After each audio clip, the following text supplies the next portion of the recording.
My name is Samuel Cockens, filmmaker and co-creator of Trek Yards and of Trek Shorts. Hi, I'm Nimran Saund, and I play Lieutenant Anna Keeley. Hello, my name's Marcus Churchill, and at the moment I'm playing Lieutenant Sam Harriman.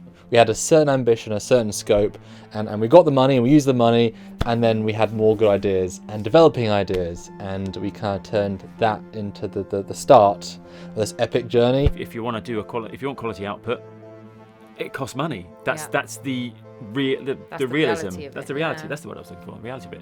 With a lot of nothing behind us, we'll have a lot of stuff practically in front of us. Yes, Playmates toys exist, but there is an astounding difference between a toy and a screen-accurate, resin, full lights, full sounds, full-sized. I mean, if you compare like a Playmates phaser to a screen-accurate prop version, I mean, the size differential's a big thing. The paint finish, and it just adds to that production quality. As soon as you show on screen the full-size prop with accurate colours, your brain says, yes, that is canon accurate. So amazing, especially just, I could just sit and look at the tricorder all day. It makes it feel so real. This is really cool. So we're able to kind of invest in better costumes. And while we're still limited to the Chinese brands, we have access or reference to more accurate replicas.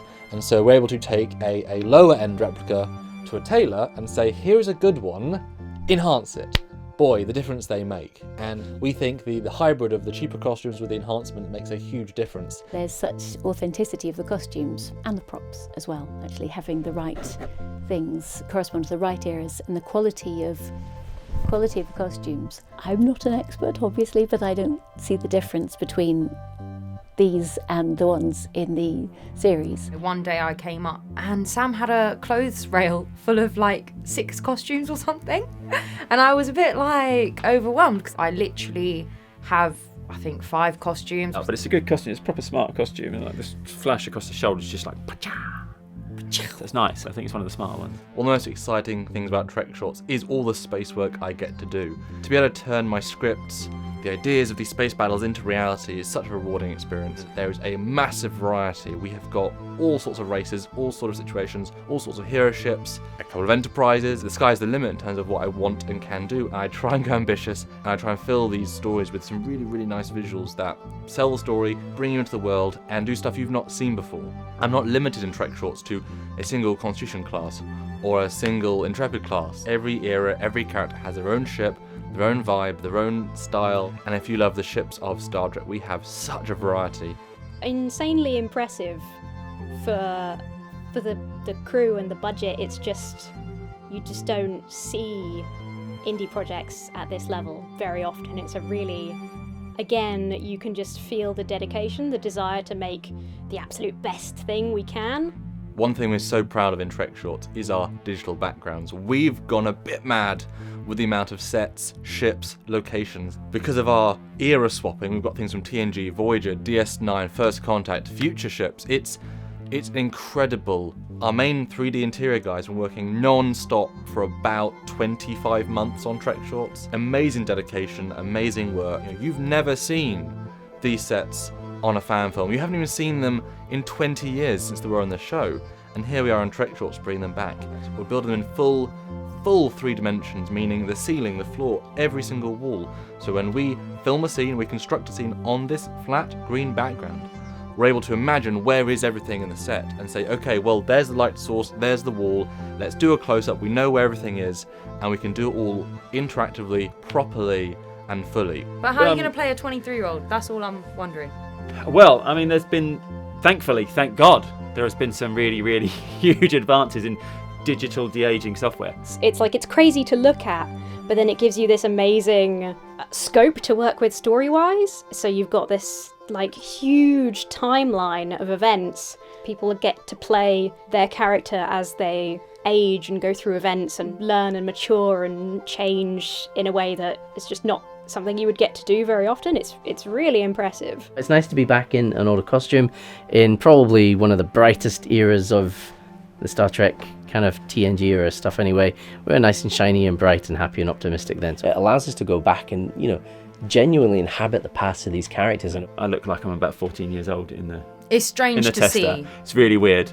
The original pitch was for 5 films, and we've done a lot more than 5 films. So we've had way more shoot days than originally planned, way more travel than originally planned, way more expenses than originally planned, and actually we've invested in more costumes and props. At the end of the day, the money only goes so far. So hence another crowdfunder.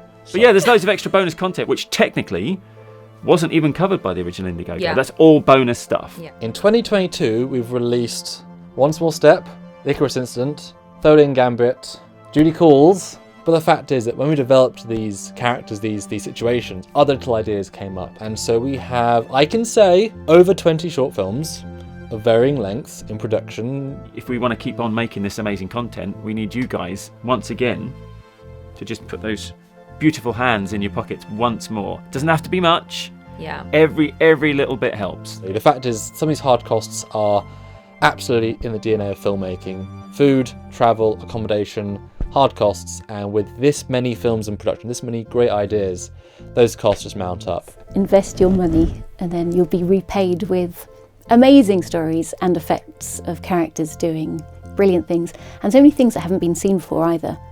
So nice to look at more Trek, right? It's more of what we want as Trek fans. Those beautiful personal character stories that we love. If you're a Star Trek fan, it's exactly what you want.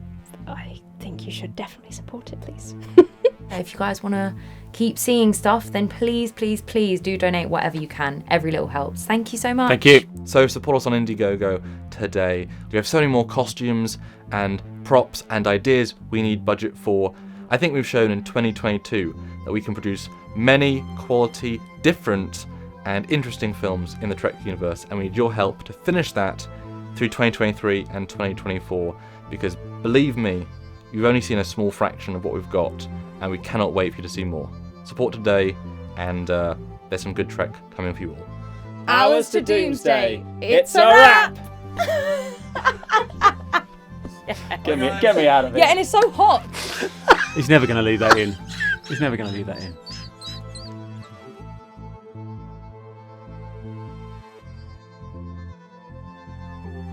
Shiny thing. Look at that shine. Shiny, That's- wibbly wobbly, LED, tricordery goodness.